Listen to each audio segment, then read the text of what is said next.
Welcome to the Ramblecast After Dark. In this scenario, Nick is Jimmy, and I guess, would be Paul. Anyway, we won't talk about what we were talking about before we started. What the fuck does that make me? I'm real curious. That's a good question. That's a good question. But you were alley-ooping me, so I felt like you were giving me a little bit of an attaboy while we were talking to Nick. So sometimes there's things that we have to talk about off the podcast. It's just we don't tell everybody everything. Yeah, it's we try to have lives. We try to have lives. We try to. We have chemistry beyond the walls of this show, even if it's just texting. Even if it's just texting and getting a last minute dropout from Jack. We miss you, Jack. Yeah. I know you won't listen. That makes one of us. I watched because I kind of ran out of stuff until tonight because now we got we'll get to those later, I'm sure, but like Monarchs tonight, as well as For All Mankind and Friends and Neighbors. And Neighbors, yeah. So I've got 3 things to watch tomorrow, which will be awesome. But in the meantime, I watched yesterday and today season 1 of Ted Lasso. Hands down, really one of the most solid first seasons ever. I mean, it really is, man. Just really good. Is.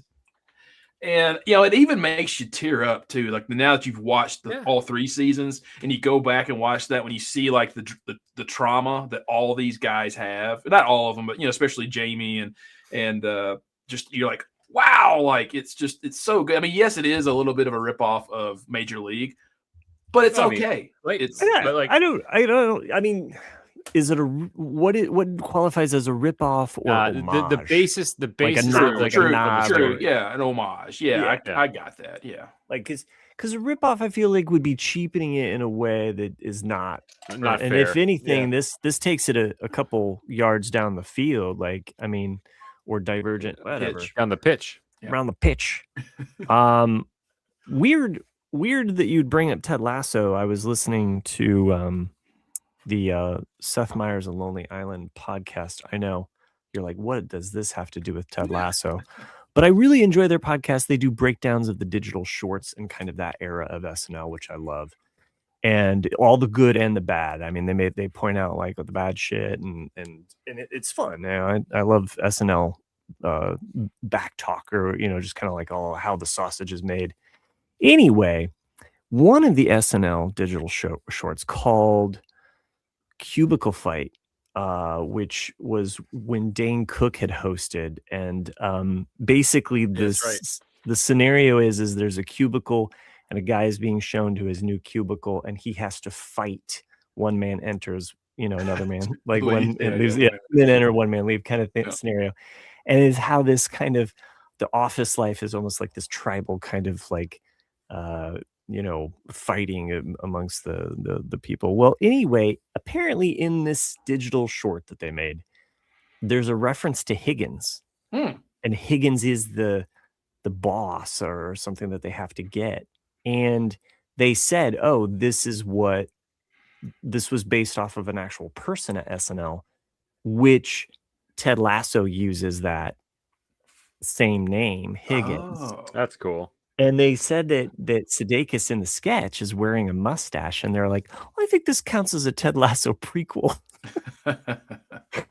So anyway, weird rando fact about Ted Lasso, but the Higgins thing, it's got an SNL connection. So that's kind of cool. Funny. Yeah. I love that you brought up Ted Lasso. I mean, obviously if you've looked at any news feed over the last couple of days, you probably have heard that season 4 is coming out in a couple of months. So it's been all over my feeds recently, and everything's just all old clips of Ted Lasso are coming up. But Nick, you're right. That show, and that came out during a time in which we fucking needed that show. Oh yeah, right in the middle of COVID. Right in the middle of COVID, and we needed something like just to chew on, right, and to talk about. And that show has just brought such every season of that show was 3. Yeah. They're all 3 seasons are absolutely fantastic. It is a really great show. And and I know it's taking a little bit of a different direction in this upcoming season, but I Yeah. look forward to it, man. But I really do. But the pipe was laid.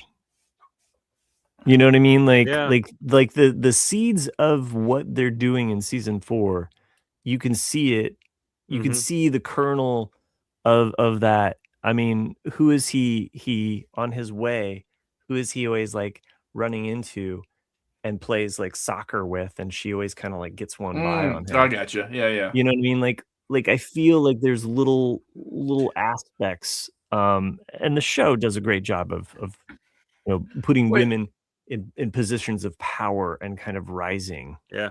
So Well, yeah. go ahead. I don't look at it that way. Like, I mean, yes, I do with the parallels of like the girl you referred to where he plays and she's like, oh, and she spins it around, all that. I'm concerned, one, just because you're not going to have, Jamie Tart. You're not going to have maybe, I don't know, like where you're not going to have some of those players that you love. On Rooster. So that's why Jamie's not on that. So it's not why he's in the casting. Flipping it to a women's team doesn't bother me at all, because the show has never been about that. It's not about the player. It's not about the sport. It's more about, like he even says so many times in season 1 of like, sometimes you can win a game and still lose it, and it's always just about the character building, as in characters of the players and what you're going through more than the sport. So yeah, I mean, I'm looking forward to it. I'm curious to see what they do. I don't want it to feel like a spinoff. That's really what it is. Like, in the fact that if you don't have, because it's to me, that is a perfect ensemble cast, the way it was 1 through 3, and that you had a little bit of difference in what the characters needed from each other. I think for it to feel like a spinoff is if this season feels just like a one and done. Like, I mean, and I'm not, I haven't seen it. Love Ted Lasso, obviously, but if it just comes out and it's just a 4th season and that's it, it's gonna feel kind of like a weird like epilogue. just like a trailer onto a really like a 3 season arc. I mean, if they actually have another trajectory, whether it's 2 or 3 seasons with these characters, because let's face it, like, we love Shrinking. It's got a lot of the same, got some similar DNA. Specifically something that we don't see in season 1, but we get in season 2 is therapy. And that idea of kind of bettering yourself, or kind of dressing your own demons and trying to kind of work through it. And if we don't have that, Ted doesn't really grow as a character. And that's what we're for. I mean, obviously, like, season 1, I get it. It's like, it's a tight season. You could have it. It's a good burger. It's a nice meal. It's got a good message. But the whole three season arc, that's great TV. And even when we look at other TV shows, like Jack would be like, MASH, first 3 seasons solid, right? But some of those older TV shows, they didn't have the ability to kind of plan out more. And so I guess that would be my hope, is that they have more coming with more of those characters and not just like a one done.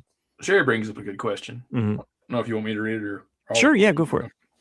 So she asks, actually, I should probably mention what she said. Yeah, Apple, we've talked about this several times. The first question Sherry asked was, that her husband said that Apple has done a really excellent job with the creation of shows and movies. And Chris and I'm sure Matt too, like, we said this for years, that Apple doesn't get the love. Like, it's always like Netflix or some other, but Apple has, or HBO. Like, they've just been on fire for like the last 5 or 6 years of just not always top tier, but it's like, hey, I'm going to watch this. I feel like if you put what they were putting out as far as new content up against like something like HBO or even Paramount. I mean, let's be real. Like Paramount Plus is basically just CBS. Like, just the quality. Like even when they approach a 1 season show, Murderbot. Like, I mean, I know there's more to Murderbot coming. But Murderbot was fantastic. Yeah. Like, it's interesting. So it's been around for what? Like, we'll say Severance, 6-7 years now, right? Yeah. Of like real like heavy TV content. I mean, even in the last 6-7 years, Mythic Quest, like That was a think of how many of your For favorite All shows of the Mankind. last 6 to 7 years solid. were on Apple TV. Oh yeah, most of them. I mean, the I'd say. production level Yeah. alone for I mean- For All Mankind. Like, who would have ever thought that we would have got basically like an alternate history of the space race with Right. such detail and loving care? It's like it's That's amazing. why I bought Apple TV, was For All Mankind. Mm. Because I remember at that point, this was December, whenever that show premiered. But I remember at that point, all Apple had was the morning show and for season 1 of Ted Lasso. That's all Yep. they had. And I was like, I don't see the justification of buying Apple TV, just for that. And then my brother-in-law had bought it, and I watched it, season 1 of For All Mankind, during the Christmas break. And I remember, this show's fucking awesome. And I immediately went and bought Apple after that. I was like, okay. So then I watched Ted Lasso and everything after that. But Now, I have to admit, I went on a bit of a bender with the Pit. I don't know if Treast is even in the chat. he probably And is. that He's just show, working. I will say, just as for like HBO, like, just solid. Like again, season 1, really great. Had to go through season 2.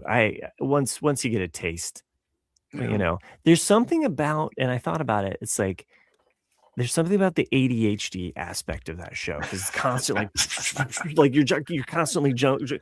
Well, we got to get 55 SPV, all of these like letters and numbers, and you're trying to, this guy's coding, and there's like blood spurting, and then there's pee on one guy, and somebody's vomiting, and there's a penis, there's a woman giving birth, and then she's naked. It's just all at once, but it's written really, really, really well. And I enjoyed season 2. Again, and I'm trying to connect it to Ted Lasso and the fact that season 1, like, just boom, and yeah, like season 2, it goes deeper with these characters, and I want to see where they're at, I guess. Like, if you just watch season 1, you'd be done, you'd be fine, but I kind of wanted more. And one of the things, without getting spoilery about the Pit season 2, it opens on Noah Wile's character on a motorcycle, and there's something that he's doing that makes me just pissed off. I'm just like, what the fuck, and I just did not like where his character was at. But it's so well written that it's like you realize by the end of the you're like, oh, of course, all of it is like. But in the moment though, you're seeing these characters in different places, and you're making these judgment calls. And I'll be curious now as I'm a ER Pit addict. I can't wait for season 3. So worth the watch. 15 episodes a season, so it's a solid beast. So anyway, sorry. Segue there. I was gonna say, like, going back to when Ted Lasso first came out, right? Came out during a time in which we were all isolated, people were at home and whatever. And I think about like all like the what we now call is like water bubbler talk about TV shows, like when things you hear people talking about, right? So like Lost, but it was so like segmented, right? Like, so if you were a big Lord of the no, what the fuck? Oh my God, George R.R. Martin. Game of Thrones. Oh yeah, Game of Thrones. Game of Thrones. No. You're a big Game of Thrones fan. There is a select group of people that you would expect to talk to about that show, right? It's sci-fi, or if you're watching, like, I mean, Lost was kind of like the wrong example for this, but like it was always these segmented groups. Like, I remember when Ted Lasso first started like getting really popular, it was everybody watching it. It wasn't these segmented groups of like fandoms. It was like a show that was so widely, like, people are just drawn to it, right? And it was such a, I don't know, for me that was like a big shift. Like, I couldn't remember the last time I had like a show that was like that captivating to so many people where everyone was talking about it. Like, it wasn't just groups of fans. Yeah, and I mean, it even though it has more PG-13 kind of things, it was a show that we were like, okay, yeah, there's a couple sex moment kind of things that we can just kind of skip over, just so that we don't have to share that a moment of awkwardness.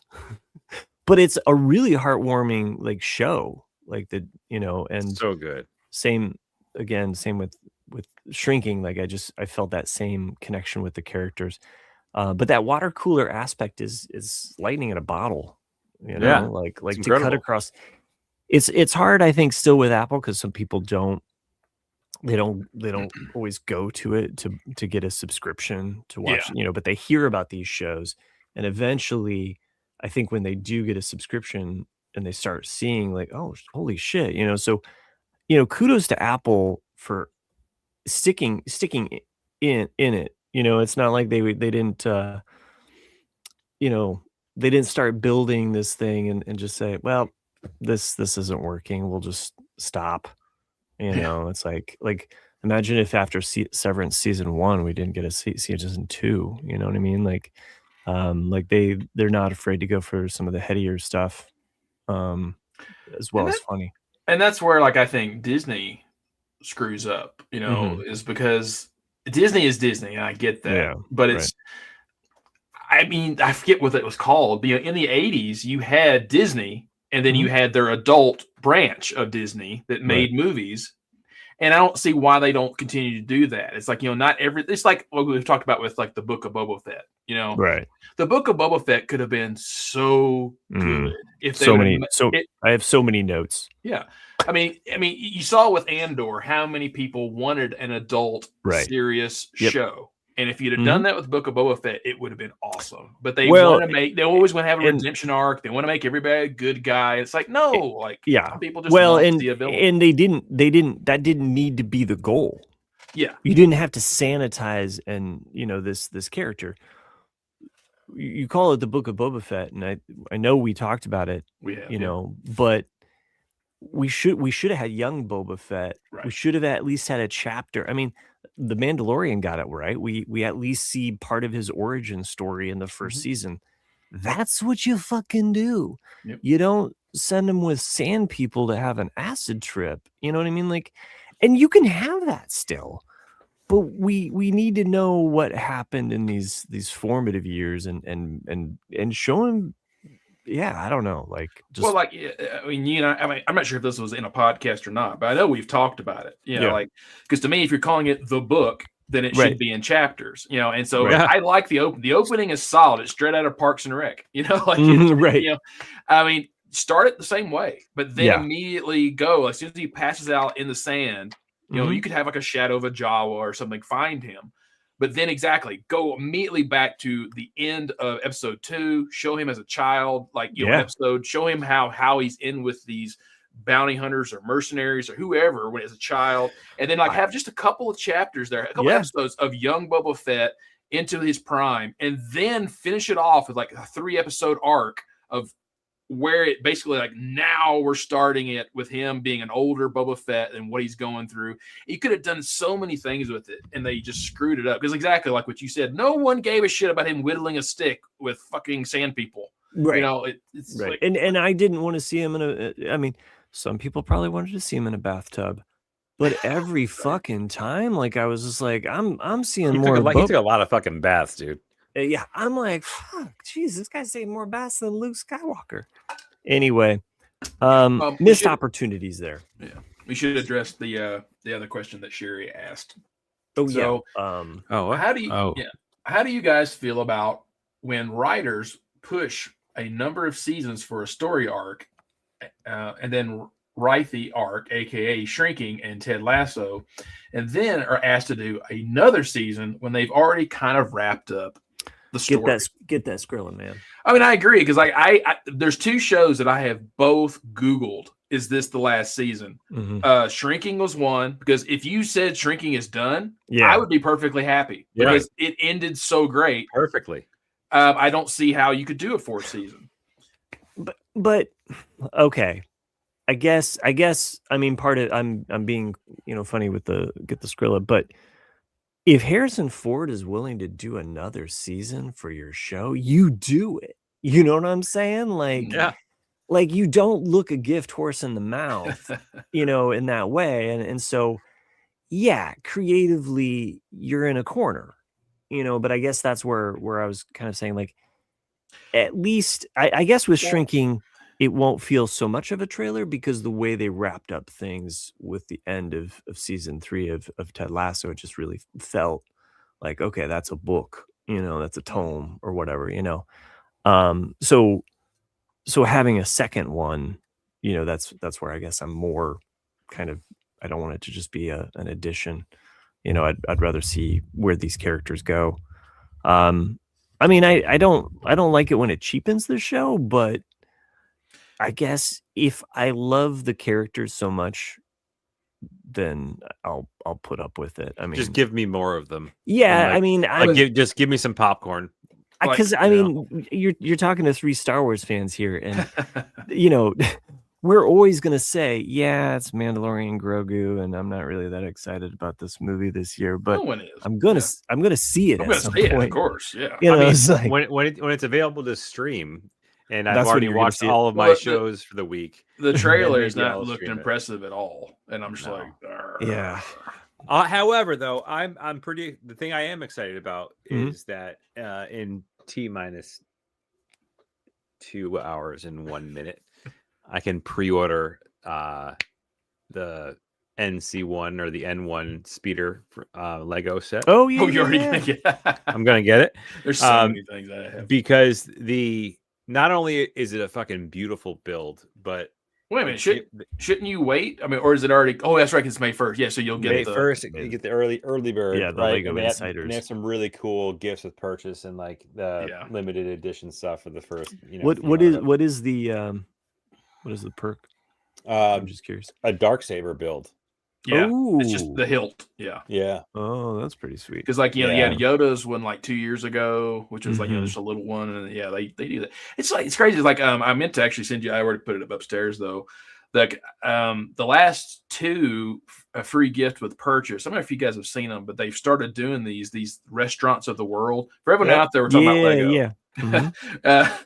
They've done these restaurants of the world, and so the only one they've got right now, 2 out. They got one for Japan, and they got one for Mexico. And I've got them both because I think they're badass, and I love anything that's a module or anything close to a module. And I'm just like, damn it! Why do I need to spend $300 to get this? I know. I'm saving my credit card space for the Lord of the Rings.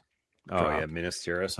Minas Tirith. Yeah. I don't know what the bonus stuff for that is, but I do. You don't know what it is? No, I don't. I haven't even. Oh, but just think about it. So if you're getting a Minas, I'm never gonna say it right. If you're gonna get that, what would go with it from the 3rd movie? Not from the city, but from the orc side, that would be badass that you would want with that city. The elephants, like the catapults and elephants and shit. The catapults, no. It's the wolf. the wolf battering ram. Oh, the wolf battering ram. Okay. Yeah, that's going to be the gift if you buy it when it's on its first couple of days. That's pretty awesome, dude. Yeah. I'm pretty excited about the Darksaber that's coming with it. You also get like if you're like the first couple of days, if you order it, you get a specific little display card, like a metal display card kind of thing, which is cool.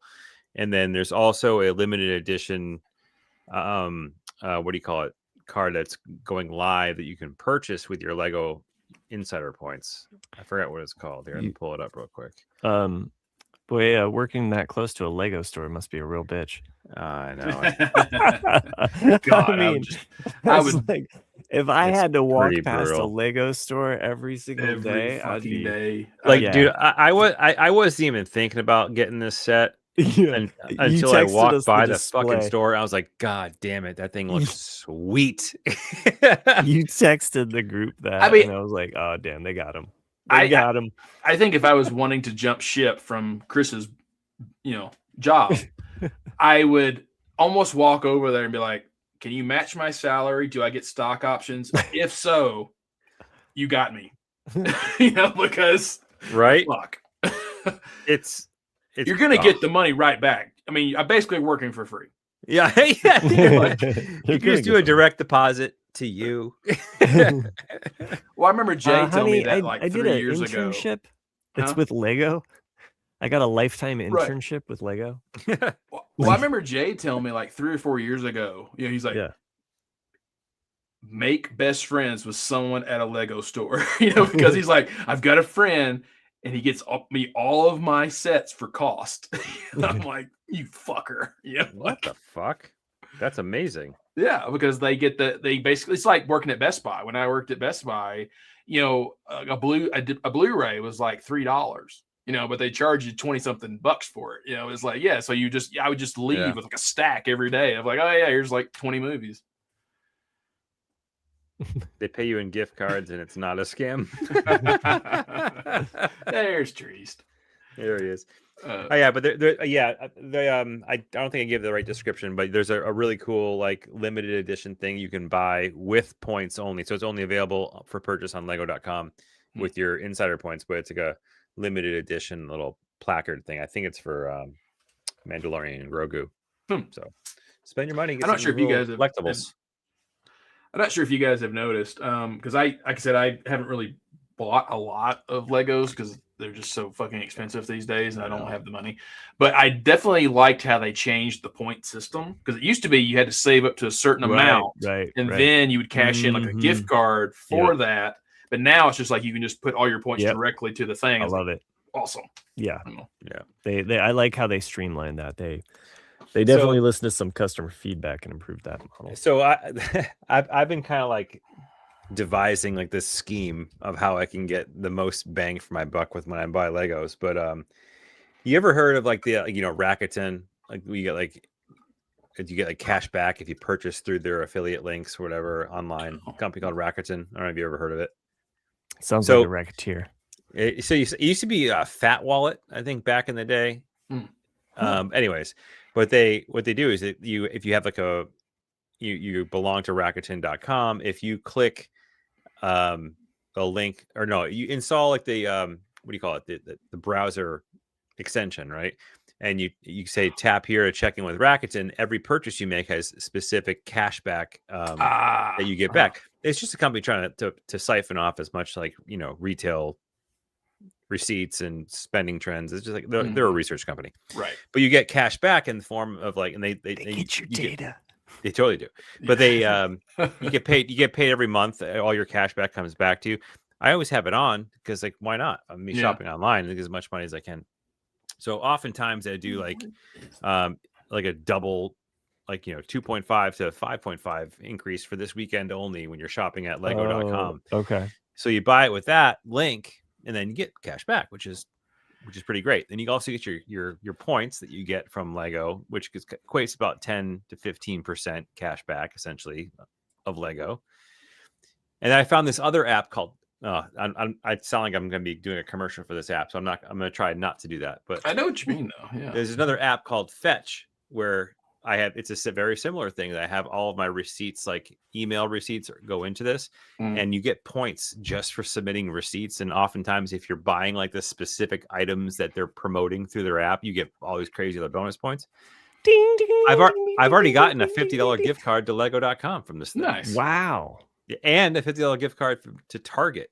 Only reason I didn't get 2 gift cards for Lego is they just recently added it. So, so I have a $50 gift card that I'm going to use towards it. Plus all the other cash back from the other things is kind of like my little mental gymnastics justification of getting the most bang for my Lego dollar. He hustling, folks. That sounds like, I don't think it works anymore. But years ago, it's still installed on my top of my browser, but it was called like Honey Hive or Hive Honey or something like that. And what it would do, same exact thing. Yeah, same exact thing. But what it would do is not like what Chris is talking about. It would search, like, so if once you get to like the purchase window, did it all based on porn. No, like once you get to the purchase window, it would look for any discount code that was on the internet. So, and then it would say found one for JCPenney or whatever, or Lego. And then you just put in that code, and then it would discount it, like 30 or 40 bucks if it found the code. But it hasn't done that for me in a long time. They probably outlawed it or something. Oh, yeah. Or that company just was like, well, moving on. Yeah. But it was a great idea. Like, fuck, I just saved $50, You know what we should do? I think that's true. Save $50 by taking a commercial break. I tell you something else I watched. I don't really recommend it. Okay. It's the movie, the new movie that's on Netflix called Apex. I think it's with Charlize Theron and oh yeah, I saw that trailer. The guy from Rocket Man and the Kingsman. Edgerton. Yeah, it's not bad. Like, it reminds me of those 80s 90-minute movies that's kind of a thriller, but the plot's not completely hashed out. You know, like it's like one of those, like, it's like a movie of the week kind of thing. Yeah. Where you're like, oh yeah, I'll watch it, but then you can completely forget about it.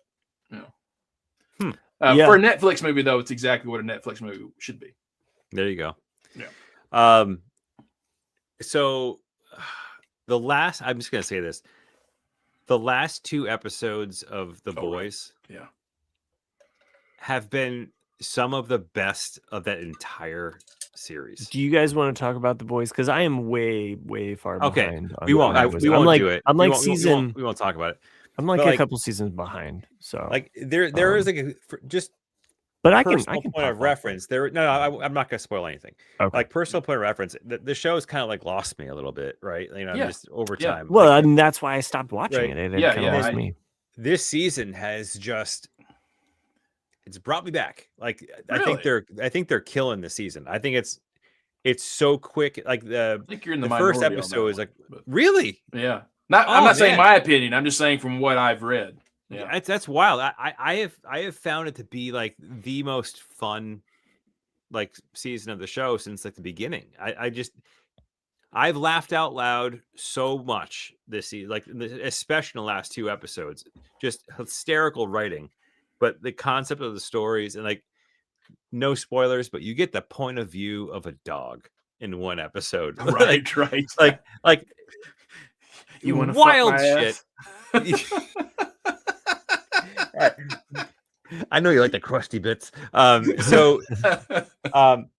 Matt, keep going. It's good. Like I just found I have found a newfound hope in the show after the season. I mean, I know it's ending, right? Yeah, like, it's the last season. Yeah, I've been enjoying the shit out of it. I think. I've enjoyed it. I get what people are not liking about it, and not spoiling Matt at all. Sure. It's just because season 1 and even 2.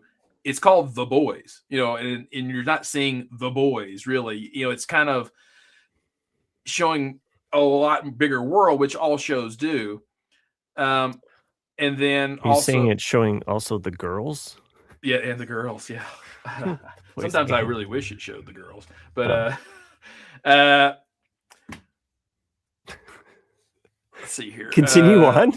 Yeah, you got me distracted. You're like, all of a sudden, I'm thinking about the girls. I'm thinking about the girls now. Yeah. Sherry asks, "As good as Manifest, Chris?" Abso-freaking-lutely not. Manifest was never in this conversation. Manifest was hate watched to the very end. What I agree with Chris and what he's saying is, I think where people are getting frustrated is they want to know where the ending is going. And I think a lot of these episodes, I wouldn't call them filler by any means, because Chris is right. They are, to me, funny, and they are written to not feel like filler, but it's still not taking you to the end point. You still have no idea where it's going. Like I said, I'm not shitting on it, but I see both sides. Yeah. I'm always curious, just from the comic book perspective, because it's a show based on a comic book. Yeah. Is when shows like that bring in elements from like an issue or whatever, or are they completely not going with the material? Because I know some of the stuff that they've brought on the show is from the comics. I haven't read the comics. I need one of my students to do a report on it for me. Give me the cliff notes. I love this part of the year because for me they all present different stories and stuff. It's like there's no way that you can read it all. There's no way that you can know it all, Right. And so that's always one of my favorite parts is seeing all of the but and I get some Robert Kirkman stuff thrown in there from time to time, and I know this isn't Kirkman, but That's the other show that it's Invincible.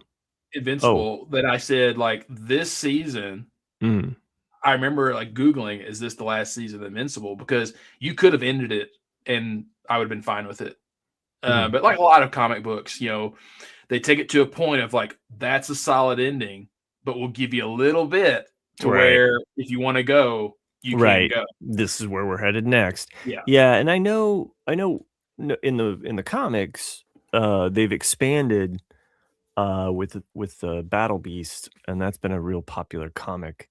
And it's kind of an expansion. So they're expanding kind of some of the Invincible universe as they do. But they're kind of filling in some storylines that were kind of set up both in the comics as well as in the animation about one in particular character, and I'm not going to remember his name because Battle Beast is in Invincible. So. Right. No, it's him. It's that that person in particular.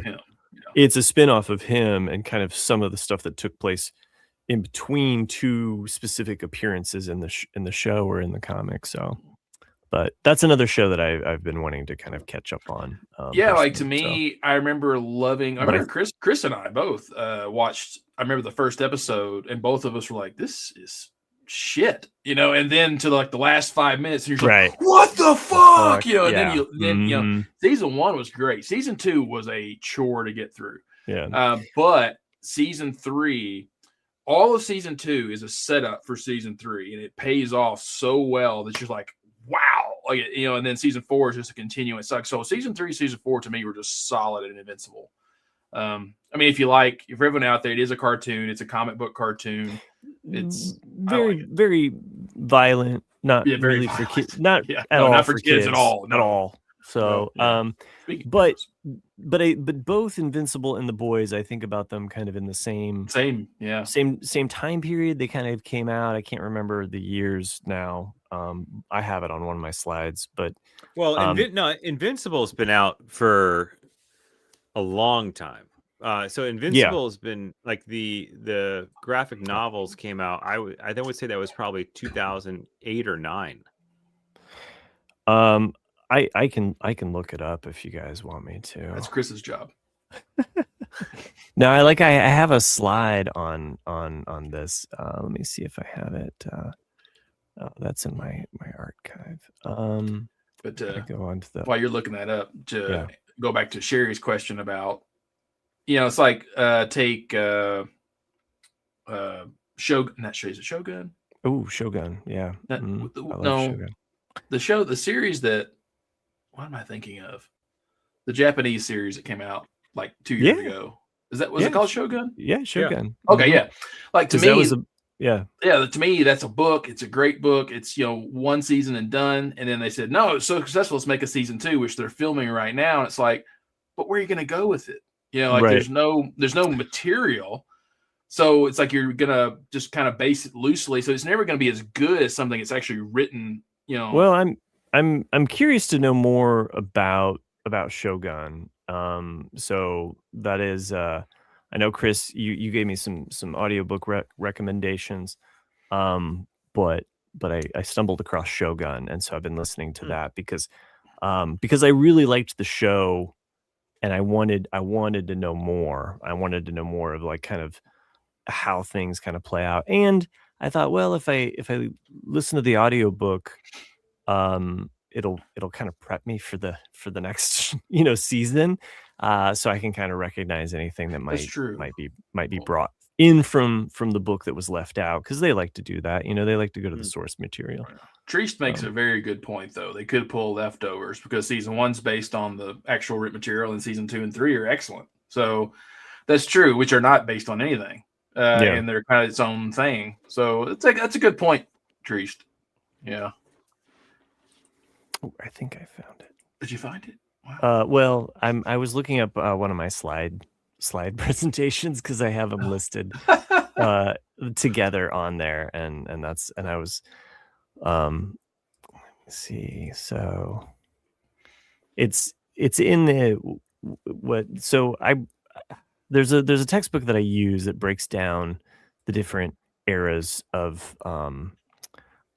essentially what do I want to say? Years. The kind of time periods time that you can kind of see within comic book history, just in general. Holy shit! So it was 2003. Wow, you were just youngins. Let me see here. So yeah, Invincible here came out 2003. Powers came out in 2004. The Boys came out in 2006, and Kick-Ass comes out in 2008. So we're Red Mist. And my slide here that I present to my students says superhero stories in the vein of Watchmen take the genre into new, unexplored, and more critical, gritty, realistic directions, which is really kind of defines part of this time period. So, but anyway, yeah. So, here we go. There's my slides. Nice. Well, I do have a meme game, and I know we probably have some other shows to kind of talk about. I don't mean to exclude Jack, but I did make it, and we should do it, right? Absolutely. Oh, okay. I wasn't expecting that. I was, expecting to wait. Oh, of course, Jack jumps on here. ER only went 15 seasons. Well, that's good to know, Jack. Fuck off, Jack. Because I was thinking about watching ER after I finished The Pit. And Treast, I don't know if you missed this earlier, but I did watch season 2 of The Pit. Really enjoyed that, and I was kind of itching for some more. So I was like, I'm gonna watch ER, and I fell asleep. And I was like, huh. And now the pilot episode is great, and it is a very, there's a reason why it's critically acclaimed and what have you. But man, it's so funny seeing all of those actors so young. So Sherry, don't encourage him. He'll just lose. Yeah. I mean, Jack, you don't. Oh, he can't. So okay, all right. Well, do you want to see how your fellow brethren do? I do have a theme for this week's meme. You know what? Regardless of what happens, the thing I know that is going to be amazing about this, is that Jack won't win. Yeah, we all win because Jack doesn't win. I'm so glad Miss you, Jack. Nick told us about Ted Lasso. Yeah, we are too. Was he with us with the Ted Lasso questioning? He probably has been watching this whole time just because he's a sadistic bastard. Weird stalker energy, man. So anyway, Geo Edition, that's the theme tonight, Jack. Geo Edition. Oh, yeah. City, state. Oh, okay. Yeah, check out these fun fonts that I found. Huh? I mean, when are you going to do wingdings? What the hell? I know. All right. So I can't remember who won last. Jack technically won, and we kind of left it as a tie between Jack and me. But really, but Jack kind of had this. See you in a few weeks. Well, we'll miss you, Jack. So take care. But I really want you to watch us play the meme game without you.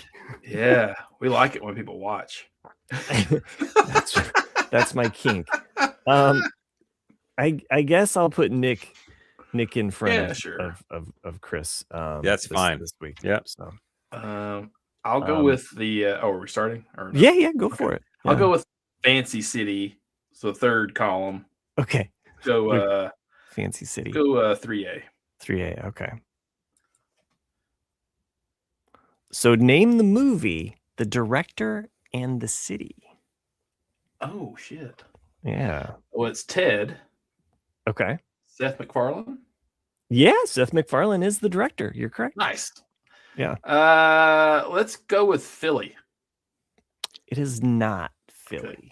It is not Philly. Boston, dude. It's, okay, I thought maybe I remember the joke about Boston, but I wasn't sure if it was actually in Boston. So, fun fact: every day of my last job, I would come in and out of Boston. There was this one 7-Eleven that I would stop at, before I got onto the on-ramp to the highway to go home, and I would stop there probably 2 or 3 times a week on my way out of Boston going home, and just I've been there so many times in my life. And then when Ted came out, the Enterprise rent-a-car that they had for where he worked in the movie it was actually that building. They took over the 7-Eleven and they built it into the Enterprise. So I'm like, this is fucking weird. I used to stand there and get like a soda and sunflower seeds like every other day. Well, it's like, I know I mentioned it. What was the show Rock did about sports? The Rock, Rock did Ballers. Sports? Ballers, Ballers, yeah. So it was weird. Like they only used the building that I worked in LA. They never shot anything in the building except for our escalators. They always shot on our escalators. They're like this really long, tall escalator. So like they would always like, and there's 2 sections that you could do it in. So they'd always like would do it on one section of the building. Like you can't walk on this side today because they're filming. And you're like, motherfuckers. So you had to walk. Get your own fucking escalator. Yeah, Rock. get your own. Fuck you. That's funny. Yeah, it is weird when that shit happens, or it's neat when it's cool. So 2-1. 2-1. Chris, you're up. All right, I'm gonna do city with the sophisticated, almost naughty font. That's like a mix up between like sophistication and Sex in the City. Which city are we talking about? The one on the far left. The first one. Okay, that's what I thought. That's what I thought. It is. We'll do 3A. Okay, it's always good to get 3A out of the way. Movie, actor, city, and you got it. Yeah. That would be Anchorman. That's Ron Burgundy, played by none other than what's his name? Will Ferrell. Okay, ding. And that is in San Diego. Point okay, order. you got 2 points, but Nick, you're gonna clean up on the title on this one. It is. It is Ron Burgundy. Now, Anchorman, the legend of Ron Burgundy. That's right. It is. Yeah, I know. That's a tricky one. The Legend of Ron Burgundy. Yeah, that's a tricky one. I like to throw those in there. But Chris does have 3 now to Nick's 2. Nick, wait, did I get 3 for that? No. Yeah, you got 2 points, so you have 3 points now. So you it's got 3-3. Yeah, so it's yeah, that's cheat right. me. Yeah. Sorry, I didn't put that mark down. I was trying to help you out, Chris. All right, 3-3. I'm gonna go with the bubble letter state. Okay. 3A. Bubble letter state. 3A off the top. Yeah. All right, here we go. Movie actor state. Well, okay, so you mean Gene Hackman as the actor? Yeah. Yes, Gene Hackman is the actor. That would be Hoosiers and Indiana. It's weird. It's so weird. Yeah. Almost. Do you think Jack gets the theme yet? I don't know. I hope he's still watching. But somehow I think he probably was like, fuck it, they're playing the meme game without me. I'm leaving. I'll do second state. Or second column state, whatever you want to call it. 3A. This one, right? The first one? Yes, the Mickey Mouse state. 3A. There's movie actor state. Oh. Yeah. This might be a little tricky here. It's very young. Yeah, he is. That's Bruce Campbell. Boom. Yeah. Evil Dead 2. The Quest for More Evil.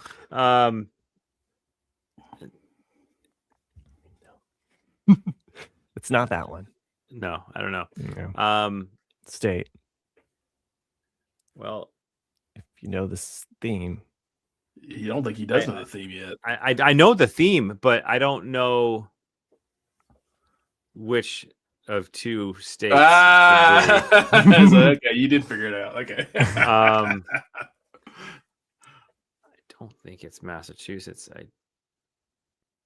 He doesn't have it figured out yet. Don't think it's. Oh, there's a different theme. There's more to the theme. There's more to the theme. Yeah. Oh shit. Okay.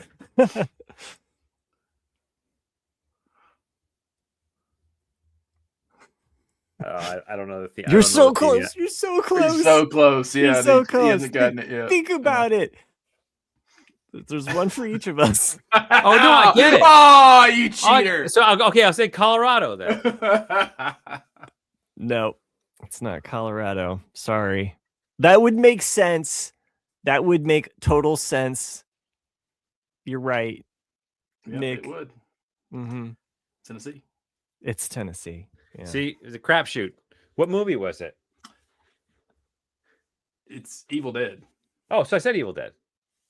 You said Evil Dead 2. I said Evil Dead or Evil Dead 2. Okay, sorry, I don't get that. Okay. I mean, technically, Nick I'll just said. Yeah, just no. That's all right. Oh, well,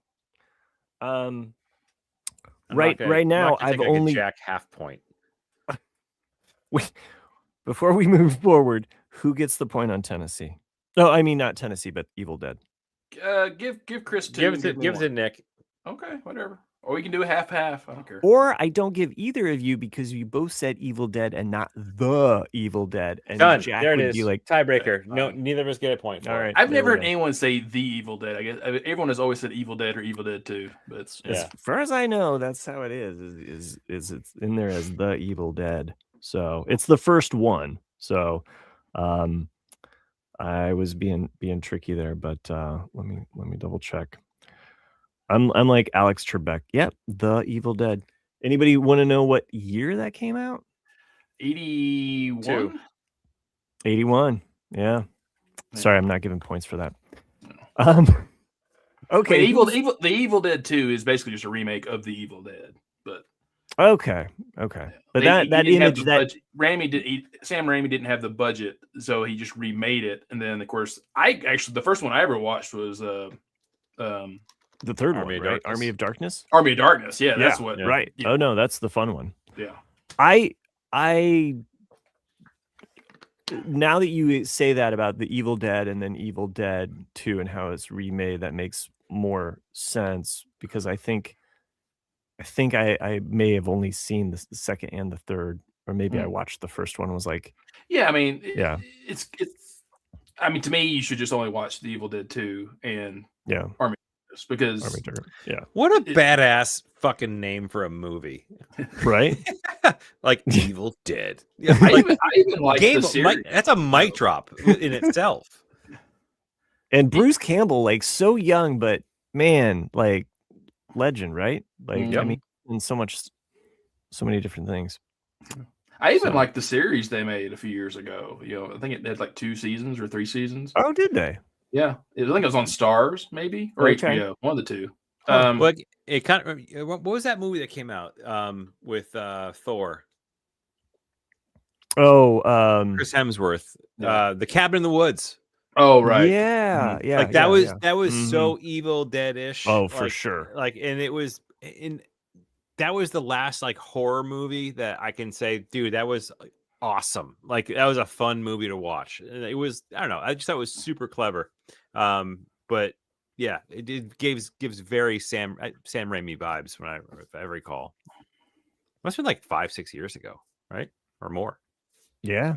When did that come out? No, I haven't watched many Chris Hemsworth movies. Cabin in the Woods that weren't Thor. Let me see. Let me just go to. We'll take a time. 2011. There we go. Yeah, there it is. There we go. Or 2012 was the full release. Nick has the edge here with 7 to Chris's 4 now. So really, what did I get? It's Joss Whedon. Yeah. The fuck? Well, you had gotten the well, maybe it was just 6 because I didn't give you the 1. I shouldn't have given you the 1 point, so it'd just be 6. So okay. Yeah. All right. I'll go with Fancy City 3B. Fancy City 3B. Here we go. Movie, director, city. Oh, fuck. Well, I know it's Mystic River, and it's in Boston. I don't know the director of this one. Famous director. And I feel like Jack would be like, I know this one. The director is not pictured here. I know. I had to be like such an ass like doing this director bullshit. No, it's fine. It's a fair question. I think it's kind of a fun, it's like, who? I can't remember. I'll go with Scorsese. Not Scorsese. No. I know it's not. I just hey, it's better to throw out a guess. Yeah. And it's not Seth MacFarlane. Yeah, that's actually the first Mystic River. But that would be a funny twist of Mystic River. It wasn't Coppola, was it? Nope. Nope, not Coppola. The daughter. It is Clint Eastwood. Clint Eastwood, that's right. Yeah. Yeah, Clint Eastwood. 2004, I believe. Oh shit. Good movie. It's good, yeah. Chris, you're up to bat. We'll do State 3B. First one. First one. Okay. All right. This is Oh, nice. Oh, I always forget what his name is. No. It's just movie actor State. So on this one, I know this is a tricky one. I feel like I threw this one in there for Jack. I would not know this one at all, but I was looking up specifically State. California. No. No, North Carolina. Fuck, he lives in North Carolina. I'm thinking San Diego. Yeah, you're thinking San Diego, but it's not. I know it now. Yeah. I have no idea. Okay. Nick, is it Nashville, Fred Thompson, Tennessee? It is Tennessee. I'm just looking for the state. So that's right. It is Tennessee. And then the movie or actor. Yeah, it's not Fred Thompson. Yeah, it's not Fred Thompson. I know him. I know him. I just can't think of what his name is. Yeah, you know him when he's older. And I think exactly. That's well, the you know him from James Bond because he was in he was in 2 James Bond films. He's one of the rare people who were in 2 James Bond's films.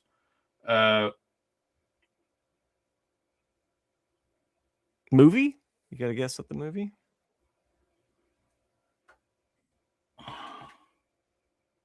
Nah, I don't know. I don't think I've seen it. It is Walking Tall. Oh, and that is Joe Don Baker. Yeah, it's in McNairy County, Tennessee. Yeah, based on a somewhat true story. They fabricated it later, but yeah. And then The Rock remade it a few years ago. Oh, yep. Walking just a little shorter. Sorry, I don't. Right, it doesn't make sense. So there's a pattern. Have you figured out the theme yet, Chris? No. Okay. I'm not paying attention. I'm just thinking it's one of the states that we all live in. That's true. Or are from, I should say. Yeah. It's Chris's turn. Chris's turn, yeah. Yeah.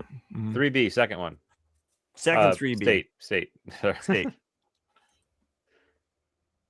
This is a really, really because this movie I never knew about. Yeah, so you got another tricky one that again, sometimes I put these in here for one of our not Mitchell. Matt Trees, I am so glad you mentioned Mitchell. Mitchell is Joe Don Baker. Paul Newman. Paul Newman, ding. You're on the board again. It's a racing movie. Yeah, racing.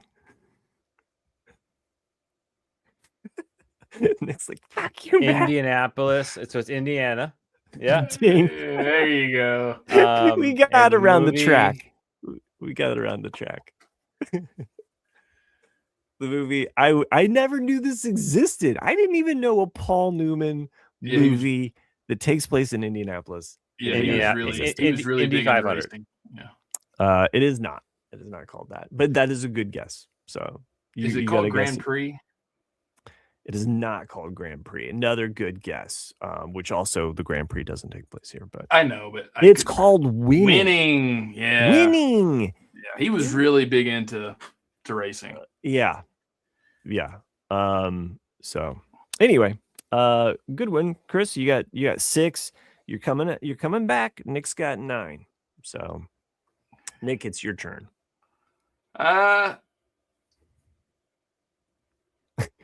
You're like, Nick knows the pattern. Yeah, so I'm just trying to. I don't know the remember. pattern. I was not paying attention to the pattern, so Okay, so I'll I'm go at a Jack. disadvantage. You're what? I'll go City 3B. You're going Jack 3. Is that what you said? Yeah. Movie director City. Oh, okay, now I see it. Yeah. So this is Jurassic Park: The Lost World. Shit, you got the full title. Yeah. San Diego Dang. and Steven Spielberg. Yeah. I didn't. Fuck me, dude. God damn it. Actually, I got it reversed. You got it reversed, so I got to take away a point. Sorry. So, let's see. You have officially 11. Yeah. All right, I'll take City 3C first one. The first city for 3C. Okay. Oh, I love this movie. We actually talked about it last week. Yeah, I know. We've This talked is, about K9. That is John Belushi. San Diego? You got 2 out of 3 on that one. You want to go for the third? It is Los Angeles. No, it is. It is. Is it San Diego? Yeah. Wait, who was the actor that you said? Jim Belushi. No, John Belushi. No, I said John. I meant Jim. So it's Jim Belushi. Yeah. I didn't hear it. I didn't hear it either. You didn't hear it. I definitely said John. 100%. Yeah. Okay. Well, it is Jim Belushi. It is in San Diego, and it is K9. I'm giving you those points and not giving Nick any chances to catch up on that. So you got 8 to. Wait, you're giving me the Belushi point too? I didn't give you the Belushi point. Oh, okay. Yeah, I said you got 2 out of 3. So got it. Yeah, you Perfect. gained 2. So you're up to 8. I'll go with Chris 3C.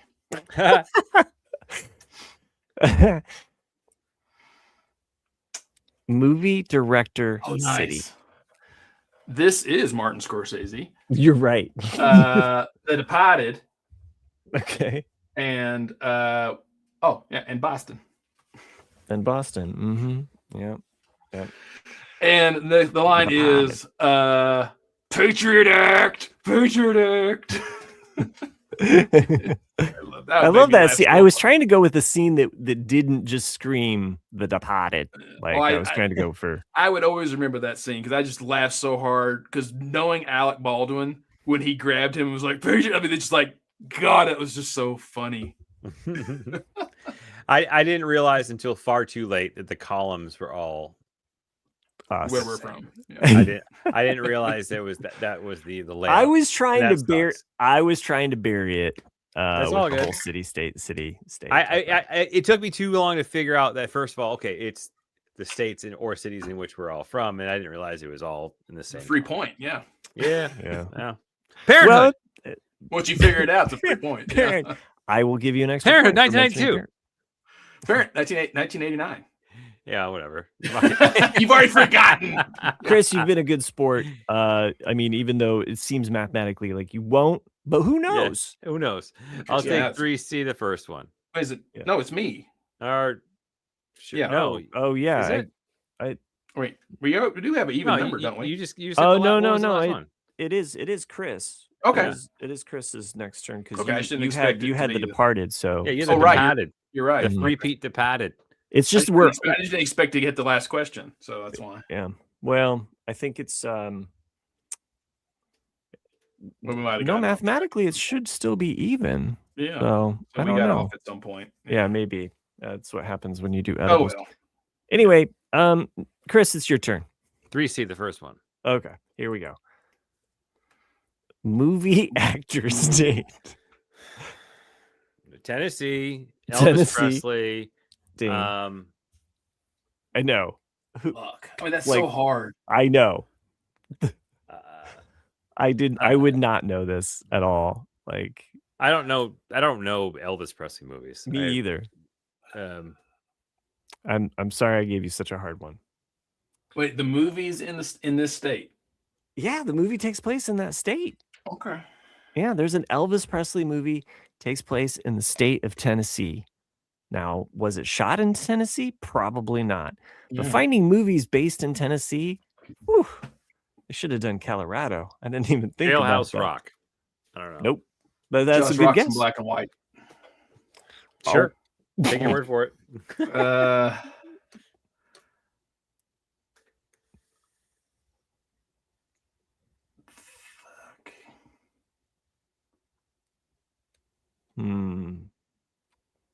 Yeah, I don't know. It is called Kissing Cousins. There's no way I've gotten that. But yeah, makes sense. Unspecified mountain. I think that's why I included it, is because the title is called Kissing Cousins, and I completely forgot about that. Oh There's my so gosh. many movies in Tennessee. What are you talking about, man? Okay. I mean, there's a lot of movies that have events that take place in Tennessee, but if I threw them up there, you might not be like, oh, Tennessee. Right. You know, like if I did Walk Hard or something like that, you know. It's like, well, parts would, but you know. All right, since Chris is behind, I'm gonna give him the last choice here. Perfectly fine. I mean, he's at 10. Nick, he'd have to get all three just to even, you know. So what is this movie, actor, and state, Chris? So easy. That is Rudy. Ding. That is in Indiana. Uh-huh. And oh my fuck. I mean, he's only in your favorite movie. I know.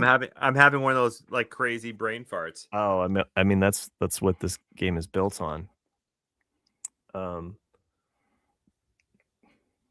Oh fuck me, dude. What team does he play for? Notre Dame. Why? And the actor's name? I'm trying to think of his name. He was in The Goonies. He's in everything I love. He was in Lord of the Rings. Oh my god. It's not. He was in 50 First Dates. He's in all of my I love him. His father was on the Addams Family, and it wasn't really his father. It was like his adopted father. Sean Astin. Fuck me. God damn it. He was an Encino Man. Fuck. Sorry. Ding! I gave you the point. Thank you for the extra time on the clock as well. I appreciate that very much. Oh, I should have. Nobody would have gotten South Bend. Yeah, I would have. Oh, really? I've been there twice. Okay. I could have gotten more specific with the Indiana stuff, but Chris, you did a valiant effort. You came back from behind, and you got 13 points to Nick's 14. Nick just barely beating you out. Good game. Good game, gentlemen. Thank you for letting me subject you to my weird Jeopardy test. No, it was a good one. So it was, I don't know. I started having fun trying to look up movies that were based in our states and cities. And obviously, like Jack just talks about San Diego. So I had to do San Diego stuff. So I thought it was really, really, really funny in the text messaging. Right. When you said, guess the theme, Jack. And he said, I still don't know. I don't know. And you were like saying all of the same things that come from San Diego. And I'm like, well, Nick's actually kind of right. Like San Diego is in the game this week. So kind of funny. I thought he would have got that too, because I was like, In and Out. I mean, not In and Out. Jack in the Box. Mark Hamill. Mark Hamill. The two giveaways right there. And then like teams that never win. Teams that never win. And then caca, which is a Southwestern term for poop. You had a missed opportunity though, Matt. You definitely should have had like a movie like Outside Providence on my phone. Right. Yeah, that would have been good. Yeah, that would have been good. Outside Providence, criminally underrated comedy, by the way. And I wouldn't have got that one either. If you've not seen it, you need I've to seen see it. Yeah, I saw it when it came out. I don't think I've seen it since, but it is a good movie. Yeah. Well, I'll have to come up with another theme the next time we hang out. So, I don't know. I don't know what next time. It might just be a random assortment of shit, but it's always fun. I started to bring up earlier when we were talking about Invincible with cartoons. I know that Matt is not caught up. Chris, have you watched any of Darth Maul, Shadow Lord? No. It's very good. All right, I'll have to check that out. I have to go to the bathroom real quick though. Be back. Very rare for us to have a bio break. Yeah, a bio break. Let's take a commercial break while we take that bio break. Okay.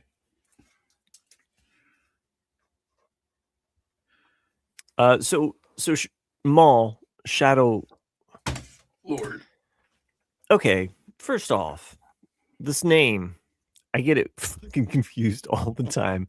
I always want to call it Shadow of Maul, which I think actually makes more sense, like in a way. But anyway, so Maul Shadow Lord, I don't know it. Anyway, Yeah, it's minor. I'm it. not trying to nitpick the show. It just it doesn't. No, I get the title because he is a Lord of the Sith in a way, but he's also the Lord of this underworld. Yeah, in a way, and he lives in the shadows because he can't ever reveal himself because he'll be hunted by everyone. That's true. So it makes sense, and I really like it. You know, it's like you said, the art of it is great. The way that they're doing it, I like. At first, I wasn't sure the first episode or two, but then as it's gotten going, I'm like, wow, it's really getting good. Yeah, I mean, we've watched 3 episodes, my kids and I, and as I was texting with you, like, there's a lot of shows that we watch together as a family, some that we don't, some that it's just kind of like, and that's definitely a show that like, my wife's like, yeah, I'm good. Like she's not really interested in Maul. Meanwhile, my son, who's now 16, is like, yeah, like he's got all of this primal rage. Right. I'm just like, what has happened? I get where it all comes from. Yeah, like the hatred, the burning, like frustration. I too had a father figure that was gave me nothing but torture and pain. But I'm kidding. No, it's we've entered the teenage years. Like, ladies and gentlemen, pull your seatbelts. I actually dude. I'm starting that now. Yeah. I've been there a year now, but like, fuck. Yeah. Man. I actually brought up Chris, a young lady I went on a couple of dates with a year ago. She just wanted to go grab lunch. I was like, sure, I don't care. Ooh. And her boy is just now leaving the home. Like he's just graduated. He's leaving. And I forget the context really, but I was saying that about Chris. I was like, it's amazing how like kids, you always think of them as little kids. I was like, but then like, they'll just like, it's like getting a software update on a kid all of a sudden. It's like, because my friend Chris was talking about how he was watching Lost with his little girl and they were loving it. And all of a sudden it's like the next week is like, dude, dad's gross, or something, it's like, we're not watching that anymore. And it's like, where'd my little girl go? It's like, it's like, oh, dude, you know what though? Fuck, man. Like she knows how to pluck on the heartstrings too. And like the best of ways. Like I was at work today, and they learn in the cradle, and they just keep getting better at this. Yeah, like work can be work, and you're just kind of like, I was just whatever. I was kind of like not in a funk, but I was like, I wasn't like whatever. I wasn't at my best moment, and my daughter sent me a TikTok, and it was like this girl reading off like a speech that she had prepared for her dad, and it was all about like her perspective of growing up, but still saying like how much she loves her dad and everything he does, and he doesn't realize how much I appreciate and all this type of stuff. And it was just like her way of like saying that out loud. And it was like, you got a digital greeting card. I fucking cried. I was absolutely in tears. And she came out. She's like, why are you crying? Because she knows I'm like, I just got your TikTok. She's like, oh, and she come over, give a big hug. It was really cute. And then you just double that up with like the chaos that is having a 14-year-old girl in the house with a now 7-year-old boy in the house too. It's like fucking pandemonium at all times, but it's awesome. I wouldn't give it up for the world. The different but yeah, no, it's when you're in it, it's totally. Did I tell y'all, because like I said, I've never been a dad, but my that you know of. Yeah, that I know of. Yeah, but my ex, like a month ago, I think I told you a little bit of this. She invited me to go down to Denver to watch the Two Towers with orchestra because her daughter is playing the flute and Anya is like 11 now, I think.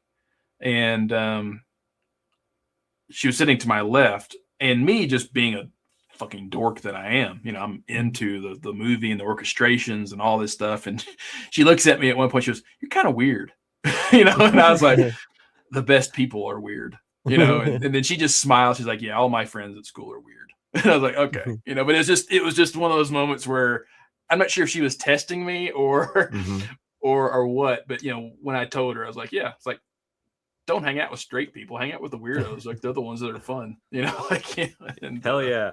That's awesome. That's awesome. But, so my kind of related to kids, but kind of an unrelated side story. But my son's got his first game this weekend, baseball game this weekend, and they decided to have the kids choose walk-up music for their first at bat. He fucking chose John Cena's entrance. So he's like, he's gonna be walking up to the home plate like this. You can't see me. And I for whatever reason, I actually have this. I don't have Saturdays off typically, but I do have this Saturday off, so I get to go and I'll be there for that. Super, super excited for that. And then my daughter is just going crazy with field hockey stuff, man. It's just so much field hockey. I'm just now starting to learn the rules after like 5 years in. That's funny. Is that Into Touch? What's that? I said, is that Into Touch? No, like the Ted Lasso, yeah. Well, that's what I was about to go back to. Ted Lasso was like in the 9th episode, I think, or 8th. Is that offsides? Yeah, he goes, right. "How can you call that offsides?" He's like, "What?" He's like, "No, really, I don't know. What is it?" And then like the next thing you see, Beard, explaining it to him. He's like, "Yep, oh, okay." And then the callback to it at the end of last season or whatever. Goes, the third season there. Yeah, and he gets the money. He gets the bet. Yep. So yeah, it's a good one. That's a nice callback. So, speaking of callbacks, we do need to do another commercial, right? No, we put the second one in there. Yeah, we put. No, we're good. Okay, sorry. I like 8 minutes. I forgot about it. I'm just trying to coast. God, did you take a 30? What the hell, Matt? That's a yes, dude. No. I'm flying on 50, man. No, I don't know. Don't even make a dent unless I take a 50. What the hell? Dude, I'm not even I don't even know how much, man. No, I get to the end of the meme game and I'm like, that's it. All right. Well, it is. It's because like we usually, for the last few now, we've talked for like an hour and then we do the meme game. So in my mind, it's like, oh, the episode's about to end. And I'm like, oh shit, like, Yeah, well, and I've watched a lot of different things, and we've talked about a lot, and it's just you know what the difference is Jack's there's no interrupting us. Yes, there's no jacked eruptions. Jacked eruptions. That's true. We were able to get out some speeches or continuations. Continuations. Mm-hmm. Yeah. Miss you, Jack. We miss you, Jack. If he's still listening, but I doubt it that he is. So.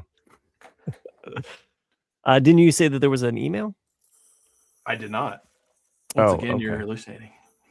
I am hallucinating. I'm on some next level shit. We need to take full advantage of this. Let me check, see if there is one. I doubt there is, though. Yeah.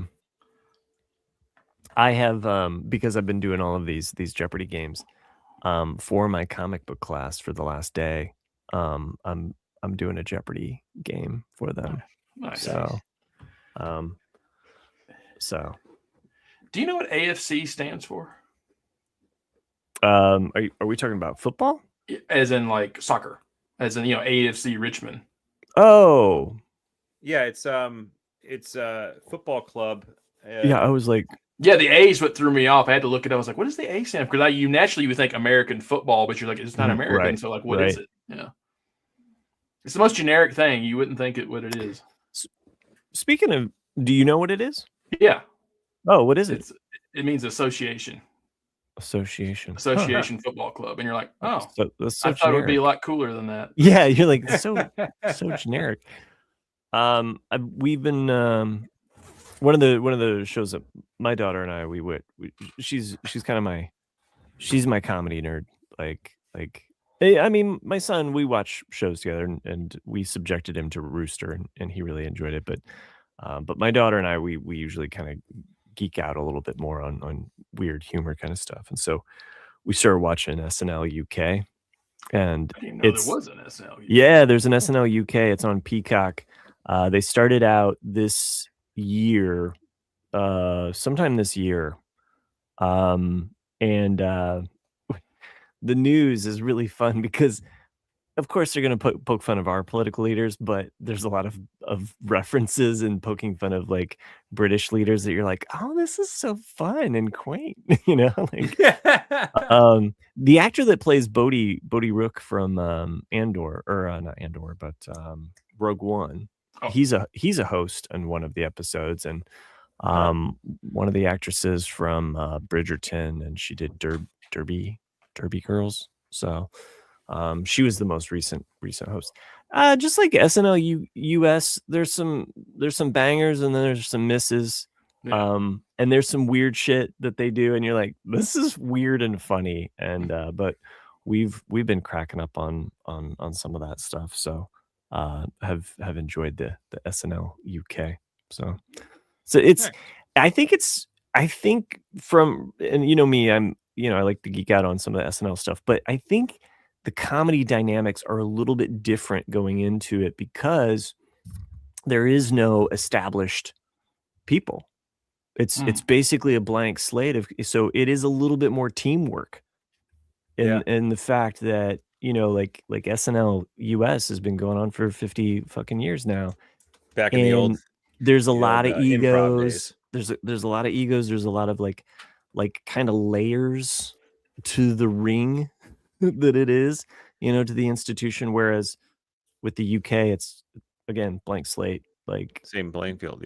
Yeah. So I think I don't know, just as a comedy troupe, I think I see a little bit more of that synergy. Like we all got to make this work, and kind of their approaches. Yeah. So, I thought of something I watched randomly this week as well. I think we may have talked about it briefly last week, or maybe we didn't. I can't remember, but it's the movie with Saul. What's his name? Oh yeah. What's his name? Fucking Bob Odenkirk. Odenkirk. Yeah. There's two of them out now. I watched the first one. I watched Nobody. Yeah. I've been wanting to see those. I haven't. It's very good. Like it's actually it's really good. It's a fun action movie. Tell me the premise of Nobody, because I feel like I still don't really quite know what happens. Yeah, so I probably shouldn't do that. It's more of, it's better blind going in and kind of seeing it unfold. Yeah, yeah, 100%. Like, just go into it without knowing what it is. Like, that's what I did. What streamer is it on? What was it on? It might have been Amazon Prime, maybe. Okay. Yeah, I think so. I'll check it out. I know. Yeah. Go into it not knowing what it's about. Like, is it's actually very, very good. Okay. Does it have John Wick vibes? Maybe. Yeah. Yeah.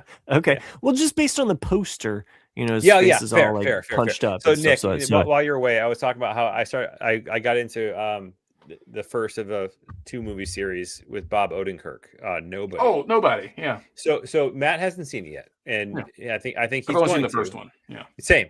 So I didn't want to. He asked what the plot was, and I'm like, I don't think there's a good way to share the plot without spoiling at least some of the delivery of the movie. So I not to spoil Matt on it, but very, very, very good movie. Like I actually really enjoyed it. I was kind of like, there's a lot of there's some laughter in there too because of how it's Bob Odenkirk delivering some of these, some of this context. But I really enjoyed it. Yeah. So Nobody 2 is on Netflix right now. Yeah.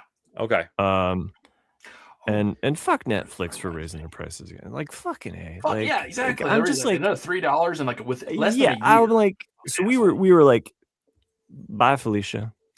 Like we will come back when we have a better, but we're taking a break.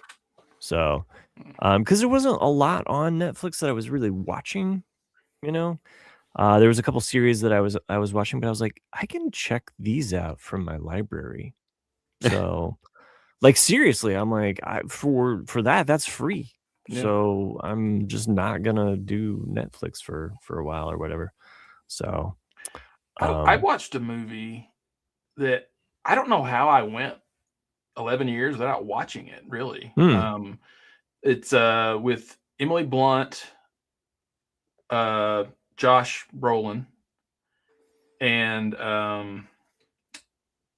Benicio del Toro, and it's Sicario. Which means Sicario. Sicario. That's it. Sicario. Yeah. I don't know how I went this long without watching it. Yeah.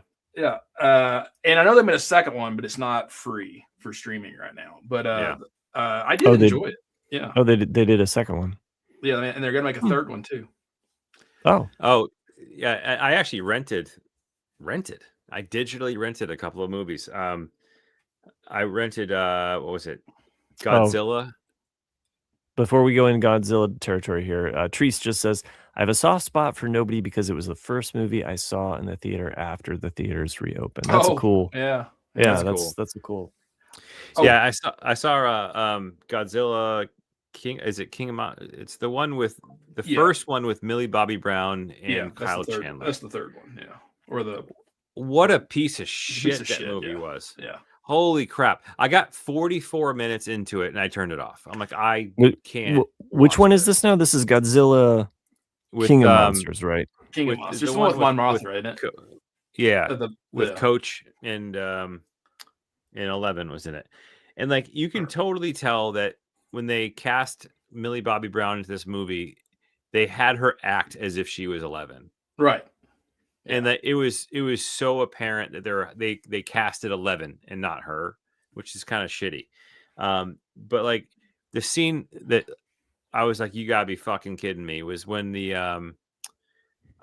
when Mon Mothma or whatever the fuck her name is, like comes out of her cocoon and is like tamed. Like the daughter of the director just busts through this highly secure area, like, and comes in and says, I want to fucking touch it. Like, right off. Like, that was so dumb. And it's like, what the, like, this is not Stranger Things. And that's what it felt like they were trying to make it. And I don't know.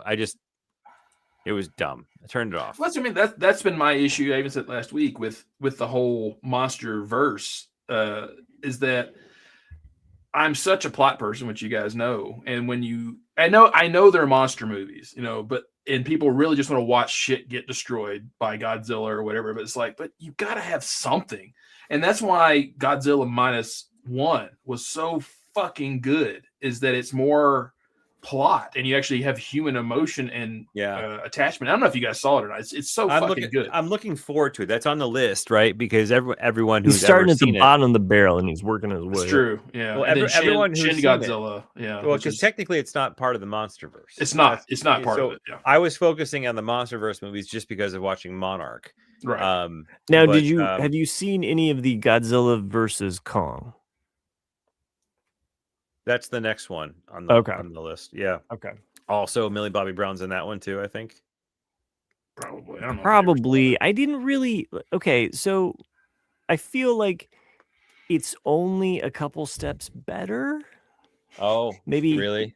You know what I mean? Like, should I just say fuck it and move on to Godzilla -0? I mean, I think when you watch Godzilla -0, you're gonna be, because to me, that movie in my mind reset the timeline in a way. It's like this. It's back in right after World War II, so it's like an origin of Godzilla kind of movie, and it's like, oh my god, I want so much. Matt Tree says yes. I'm assuming he's responding to my question. You should just ditch this shit and move on. Yeah, right. All right. I mean, done. I know what I'm getting. I'm getting with Godzilla versus Kong. Like when I went into it, I was like, this is gonna be dumb, but I'm coming to see how they do the fight. And I think that it's a movie that doesn't transcribe over a phone, so it's more of like, so I mean, it's a movie that I kind of put on, I think, in the background while I was working on something, and like would look up and but I was not. It's a popcorn movie. I'm not going in for the plot on that one, but I think Nick's right. Godzilla -1. Like if you're just wanting to go to the top of the food chain, just All right. It's so fucking good. I can't wait for November to watch the second one. It's just. Have you ever seen that meme? I haven't seen it in a while, but it's like someone logically thinking about Godzilla. You're like, he's in the middle of the ocean, but yet like 90% of his body is above the water. Like, what the fuck's he standing on? And like they show like a logical ways, like it's his tail like going around like a tornado below the water. Like how is he up there? I just assumed that he has like orca whales as skis. Right. Yeah. They're like he's somehow strapped them on there with a bunch of seaweed. He's a bit more of a MacGyver than what you'd think. Exactly. So like he does a lot. Yeah. So yeah, you'll like it though, Chris. When you get around to watching Godzilla -1, it's really fucking good. Looking forward to it. I mean, it is in Japanese. I'm just saying, but you'll like it. I can read. Yeah, you can read. And then but like I said, like I mean, I read good. You guys have seen Pacific Rim, though, right? Yeah. Okay, because I loved that one too, and like that's fun. The second one's shit, but like Pacific Rim was a movie. Is a perfect example of a movie that knew exactly what the fuck it was. All right. And they did a great job with it. There is a really good MST3K. And I think it's part of the Netflix series. I know I'm bashing on Netflix, and it's like, well, they've got this. Which, by the way, I've wanted to just purchase the Netflix series outright, so I don't have to go back to them for it. But it's called Atlantic Rim. It's a total knockoff B movie that they did called Atlantic Rim, and MST3K riffs it. Oh, that's funny. And it's good. It's one of the more modern movies because obviously it's a knockoff of Pacific Rim. So I don't know. I'm a big fan, obviously, of MST3K. It's got puppets and comedy. So I'm already halfway there, and then you throw it in space. I'm pretty much good. But anyway, some of the more modern ones though are on Netflix, and they're pretty funny. And I'm pretty sure Atlantic Rim's one of them. It might even be Atlantic Rim 2. It's like that bad. No, I think it's just Atlantic Rim. Yeah. Anyway, going back to Nobody that Chris was talking about. Chris, I know I mentioned this years ago when the first one came out. I don't know if I ever watched them, but it's like a European John Wick. There's only 2 of the movies. The second one, Sisu. Yes, Sisu. Okay. I have not seen it yet, but I want to see it. Yeah, the first one to me is the best one, even though neither one of them are believable. Like John Wick movies are not believable. Right. The first one is like the first John Wick, and they're like, yeah, it's kind of bullshit, but I liked it. Yeah. The second one is got definitely at least 3 scenes or 4 that are so over the top. You're like, no fucking way, but you're entertained. Yeah. All right. Yeah. That's is that Norwegian? It is Finnish. Kind of like this episode. Yeah.